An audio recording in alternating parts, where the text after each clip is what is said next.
네, 안녕하세요. 매일 아침 빠르게 만나는 미국 주식과 테슬라 소식 트라운TV입니다. 테슬라가 오늘 또 3%대 하락을 보여주었습니다. 그 하락의 원인이 무엇인지 같이 알아보도록 하겠고요.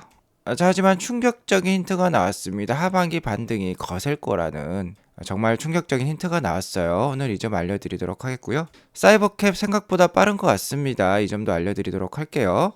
미국장 현황부터 간략히 살펴보고 가도록 하겠습니다. 트럼프 대통령이 전날 미국으로 수입되는 모든 철강 알루미늄 제품에 25% 관세를 부과한다라고 방침을 밝혔어요.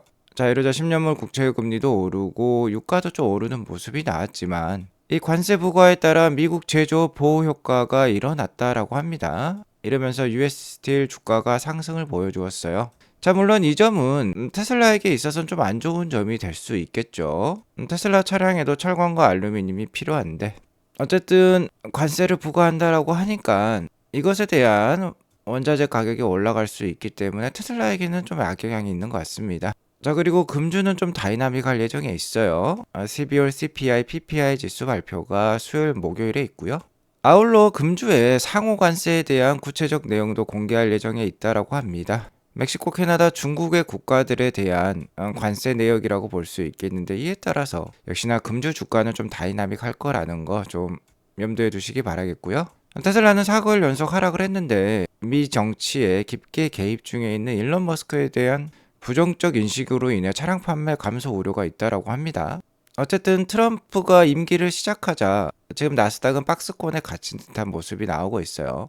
자, 저점은 19,000선, 고점은 2200선 정도로 지금 박스권을 만들고 있고요. 이 박스권을 돌파하려면 2200선을 강력하게 돌파할 필요가 있겠고 일단 나스닥이라든지 나스닥과 관련된 종목들의 매수는 이 19,000선까지 내려왔을 때 좀 모아가는 방법이 좋겠다라고 말씀을 드리겠고요. 오늘 새벽에 확인해본 CME 페드와치에 따르면 첫 금리 인하 시기는 지금 7월달로 나오고 있습니다. 기존에 최근까지는 6월달이었는데 지금 7월달로 밀린 모양이고요.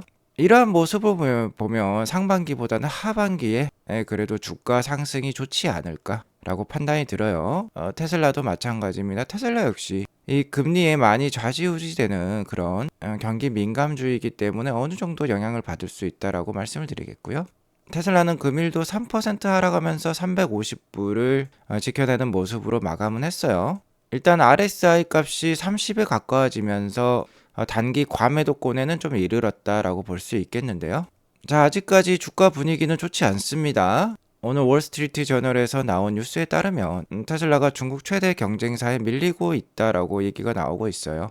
중국 최대 경쟁사는 BYD를 말하는 거겠죠. 10만 위안 이하 모델의 가즈아이라는 시스템을 완전 무료로 보급시킨다라고 발표를 했어요. 10만 위안이면 우리 돈 뭐 2천만 원 돈이라고 볼 수 있겠는데 이런 저가형 차량에도 주행 보조 시스템인 가즈아이를 보급해 준다라고 합니다. 이에 따라서 고속도로에서는 2,000km 이상 무게입으로 주행을 할 수 있다라고 하고요. 도심에서도 560km 이상 무게입으로 주행할 수 있다라고 발표를 했어요. 충격적인 발표라고 볼 수 있겠는데 이를 무료로 풀린다고 하니까 더 충격적인 것 같습니다. 자, 이런 상황에서 일론 머스크는 DC에서 바닥에서 잠을 자고 있다라고 자, 트럼프 대통령이 발언한 것은 아닙니다. 도널드 트럼프 뉴스라는 계정에서 이렇게 이미지를 올리면서 얘기를 해주고 있는데요. 즉 일론 머스크는 지금 정치에 심각하게 개입을 하고 있다라는 뜻이 되겠죠. 자, 일론 머스크 자체 X 계정에 이름 역시 이렇게 바꿨어요. 화이트하우스 테크 서포트라고 얘기를 하고 있습니다. 자, 그만큼 지금 정치에 깊숙이 개입을 하고 있다라는 뜻이 되겠어요. 아니나 다를까 지금 도지의 수장으로서 자, 매일 수십 건의 정치적 발언을 하고 있고 실제로 정책을 지금 펼치고 있습니다. 자, 오늘은 이 도지가 라이베리아의 세금 정책에 대한 조언을 제공하는 1,700만 달러 규모의 프로젝트를 취소했다라고 발표를 했어요. 여기 앞에 보시면 among many other things라는 말까지 있는데요. 자, 다른 것들도 열심히 하고 있는데 이게 가장 일단은 좀 심각해 보였다, 어이없다라고 생각을 한 거죠. 라이베리아가 어디 있는지도 저도 잘 모르겠습니다. 아마 아프리카의 한 국가 같은데요. 이 세금 정책을 서포트하는 것도 아니고 그냥 조언만 제공하는 프로젝트가 1,700만 불이라고 해요. 좀 어이가 없는 금액이라고 볼 수 있겠죠. 자, 정말 일론 머스크가 미국을 개조를 시키고 있는데 테슬라 주가가 이렇게 빠지고 있을 때 너무 정치에만 몰두해 있는 것 같아서 주주들은 좀 불만이 있을 수 있겠어요. 지금 정치에만 심취해 있을 때일까요? 자, 이렇게 생각하면 일론 머스크가 테슬라에 집중하지 않고 미국 정부에만 좀 집중하고 있는 것 같아요. 자, 하지만 그렇게 생각하실 필요가 없습니다. 자, 일론 머스크가 오늘 강력한 발언을 남겼습니다. Tesla is still on track to launch autonomous ride hailing in Austin in June and roll out to many cities in America by the end of this year이라는 표현을 쓰고 있는데요. 자, 올해 6월 달에 오스틴의 라이드 헤일링 서비스, 즉 로보택시 사업이죠. 자율주행 택시 사업을 6월에 오스틴에 시작할 것으로 지금 다시 한번 천명하고 있어요. 자, 그리고 여기 뒤에 있는 말이 더 굉장하다라고 볼 수 있겠는데, 올해 연말까지 many cities in America라는 표현을 썼는데요. 올해 연말까지 많은 도시의 자율주행 사업을 펼칠 것이라고 얘기를 한 것입니다. 다시 한번 우리에게 확신을 심어주었다라고 볼 수 있겠습니다. 자, 그리고 여기에서 테슬라 수석 디자이너이자 테슬라 고위 임원이신 프란츠가 알려준 충격적인 힌트가 있었어요. 자, 이 힌트를 공개하기 전에 다른 힌트를 하나 더 드리자고 하면, 자, 이 사이버캡 있지 않습니까? 이 사이버캡 로보택시 전용 제품이죠. 이 사이버캡이 2026년부터나 나온다라고 테슬라는 밝혀왔어요. 즉, 그러니까 올해 6월부터 오스틴에서 로보택시 사업을 하면 기존의 이 모델 Y로 로보택시 사업을 하지 않을까라고 대부분이 생각을 해왔습니다. 하지만 이 프란츠가 알려준 충격적인 힌트에 따르면 이게 아니었어요. 같이 보도록 하시죠. 자, 영어를 잘 못 알아들으시더라도 여기 나와 있는 자막을 보면서 한번 잘 뜻을 음미해 보시기 바라겠습니다. Yeah, cybercabs are like Lars was saying, we're testing in Texas and rolling it out, and starting in June, we'll have cybercabs rolling around in the Texas area. So super exciting. Yeah, and I think that's going to be like we were talking about, that'll be the technology that feels like the future, but it's happening today. Right. 네, 잘 보셨습니까? 가장 강력한 힌트는 이 부분이었죠. 여기 보시면 starting in June, we will have 라는 표현이 있는데, 역시나 6월 달부터 시작한다라는 거죠. 자, 그리고 we will have, 우리는 갖게 될 것이다. 무엇을 갖게 될 것일까요? 바로 이것이었습니다. Cybercaps rolling around. 자, 사이버캡이 돌아다닌다는 것을 갖게 될 것입니다라고 표현을 한 거예요. 사이버캡이 출시할 거라는 말을 한 것입니다. 자, 모델 Y가 아니라요, 사이버캡이 오는 것입니다. 자, 이게 아니라 이게 온다라는 거예요. 그것도 언제 옵니까? 바로 올해 6월 달이 되겠습니다. 정말 얼마 남지 않아요. 4개월밖에 남지 않았어요. 자, 마지막에 이 프란츠가 이런 말을 했죠. 미래 같은 소리로 들리겠지만 실제다, 이미 와 있다라고 표현을 했어요. 자, 그러자 so super exciting, 굉장히 흥분된다라고 담담하게 소감을 알렸는데요. 정말 충격적인 소식이었죠. 내년이나 볼까 했던 이 사이버캡이 실제로 올해 6월 달부터 텍사스 오스틴에 돌아다닌다라는 뜻이 되겠습니다. 실제 사업을 시작하는 거예요. 자, 그리고 일론 머스크가 알려주기를 올해 연말까지 많은 도시의 자율주행 사업이 펼쳐질 거라는 거죠. 자, 하지만 시장의 오늘 모습을 보면, 이 테슬라의 주가 하락을 보면 아직 시장은 이를 잘 모르는 것 같습니다. 이게 얼마나 큰 의미로 사람들에게 충격을 줄지 아직 잘 모르는 것 같아요. 자, 그래서 아마도 오늘 시장 나스닥은 0.9% 올랐죠. 시장은 오르는데 테슬라 주가 하락해서 힘드실 법도 하겠는데요. 자, 이 소식을 보면 전혀 힘드실 필요가 없는 것이죠.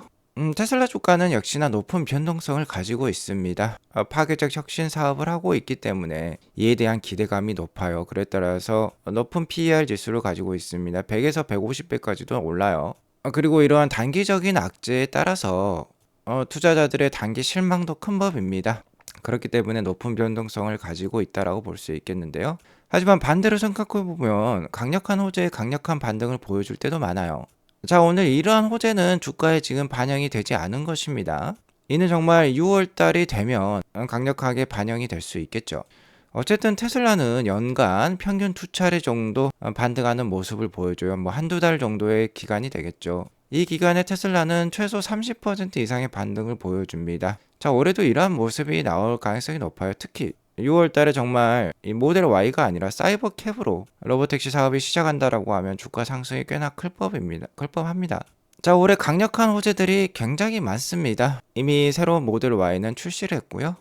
사이버트럭 역시 RWD 모델이 나오면서 좀 저가형으로 더 많이 팔릴 가능성이 높고, 상하이 메가팩토리는 이미 생산을 시작을 했죠. 2월 11일에 준공식이 있습니다. 아무튼 이렇게 다양한 호재 가운데 역시나 가장 강력한 호재 두 가지는 모델 Q의 출시와 이 텍사스 오스틴부터 시작하는 로보택시 운영이라고 볼 수 있겠죠. 일단 모델 Q 출시 역시 6월 내 생산이 시작이 됩니다. 자, 그리고 앞서 말씀드렸듯이 로보택시 운영이 오스틴에 6월 달부터 시작한다라고 했죠. 약속의 6월 달이 되겠습니다. 그러면 우리는 어떻게 해야 될까? 이 6월이 오기 전에 현재의 주가 약세를 잘 이용해서 잘 모아갈 필요가 있겠죠. 자, 그리고 더 강력한 건 이 로보택시 사업이 모델 Y가 아니라 사이버캡으로 시작을 하고요. 연말에는 미국 여러 도시로 확장을 한다라고 했어요. 연말까지 주가가 강할 가능성이 높습니다. 이렇게 되면 여기에 플러스 알파로 뭐 포도와 같은 기업이 자, 이러한 FSD를 라이선스 하겠다라는 소식까지 나오면은 테슬라 주가 정말 아크에서 인정한 1000불까지도 올라갈 가능성이 충분히 있어요. 자, 그리고 이 프란츠가 다시 한번 힌트를 주기를, 여기 뒤에 보면은 베일에 쌓인 모델이 하나 있는데 좀 소형 모델인 것 같습니다. 모델 Q 디자인은 이미 완성된 것으로 판단이 들어요. 자, 그래야지 6월 달에 생산을 당연히 시작을 하겠죠. 자, 그리고 또 하나 다행인 점은 일론 머스크가 인터뷰에 출연을 해서 틱톡에 대한 매수 계획은 없다라고 밝혔어요. 틱톡을 매수한다라고 하면은 테슬라 주식을 팔 수도 있겠는데 테슬라 주식 매도에 대한 계획은 당분간 없는 것으로 나오고 있습니다. 이 점 역시 하반기 테슬라 주가가 강할 것 같다라는 것을 생각해 볼 수 있는 대목이라고 볼 수 있겠어요. 아무튼 아크 인베스트먼트가 예상한 올해 테슬라 주가는 1000불이었고요. 테슬라 주가는 연초보다 연말이 강할 가능성이 훨씬 높습니다. 자, 지금 보시는 차트는 테슬라의 연봉 차트예요. 여기 보시는 봉 하나가 1년을 뜻합니다. 2010년부터 나와 있고요. 자, 여기 보시는 연두색 봉은 연초 주가보다 연말 주가가 높았다라는 뜻이 돼요. 시가보다 정가가 높았다라고 보시면 되겠는데요. 테슬라 주가 15년 역사 동안 이렇게 음봉이 나온 횟수는 단 2번밖에 안 됩니다. 연말 주가가 연초 주가보다 낮았던 경우는 단 2년밖에 없어요. 나머지 13년은 연초보다 연말 주가가 높았습니다. 자, 그리고 올해는 정말 확실한 호재가 있죠. 올해는 사이버캡 즉 로보택시, 테슬라의 첫 로보택시가 나오는 해입니다. 자, 그리고 이를 여러 도시로 확장을 한다라고 했으니까 그 파급력이 더욱더 크다라고 볼 수 있겠어요. 자, 이렇게 되면 현재 지금 주가가 빨간색을 띠고 있죠. 2025년. 지금 시초가보다 지금 낮은 상황입니다. 하지만 이러한 뉴스에 따라서 연말 주가가 지금보다는 더 높을 가능성이 높을 것 같다라고 말씀을 드리겠고요. 테슬라 주가가 488불까지 올랐다가 350불까지 떨어지자 이제 욕하는 분들이 많으세요. 200불에서 100불 가도 욕하고요. 500불에서 400불 가도 욕할 것입니다. 자, 이렇게 남들이 욕할 때 사모으면 좋아요. 인간 지표라는 말이 있죠. 테슬라에 대한 악성 댓글들이 많이 달리기 시작하면 그때부터는 역시나 사모을 때다라고 볼 수 있겠고요. 자, 이렇게 사모으다가 정말 아크의 예측대로 뭐 올해 1000불까지 올라가면 자산 규모가 굉장히 커져 있겠죠. 결국엔 시간 싸움이에요. 조금이라도 꾸준히 잘 매수해 나가시기 바라겠습니다. 1회 365승과 1.01의 365승은 이렇게 큰 차이가 있어요. 자, 2를 아무리 곱하더라도 1밖에 안 되죠. 하지만 1.01을 365번 곱하게 되면 37.7이나 됩니다. 무려 37.7배의 차이를 보여주는 것이에요. 자, 1이란 건 아무것도 안 하는 거죠. 하지만 1.01이라는 것은 무엇이라도 조금씩 하는 것입니다. 일을 꾸준히 365일 동안 하게 되면은 이런 큰 차이를 만들어낸다라는 뜻이 되겠는데요. 자, 남들이 욕할 때 꾸준히 사 모으시기 바라겠습니다. 작지만 꾸준히 하는 게 이렇게 큰 차이를 만들어내요. 자, 하지만 테슬라 주가의 변동성은 워낙 심해요. 이 점은 충분히 인지하시고 잘 모아 나가시기 바라겠습니다. 오늘 이것으로 방송을 마치겠고요. 자, 오늘 사이버캡 나온다라는 충격적인 소식이 있었죠. 이를 잘 생각하시면서 즐거운 투자 잘 이어나가시기 바라겠습니다. 오늘 방송이 도움이 되었으면 구독과 좋아요 알람 설정 꼭 눌러주세요. 행복한 하루 보내시기 바라겠습니다. 감사합니다.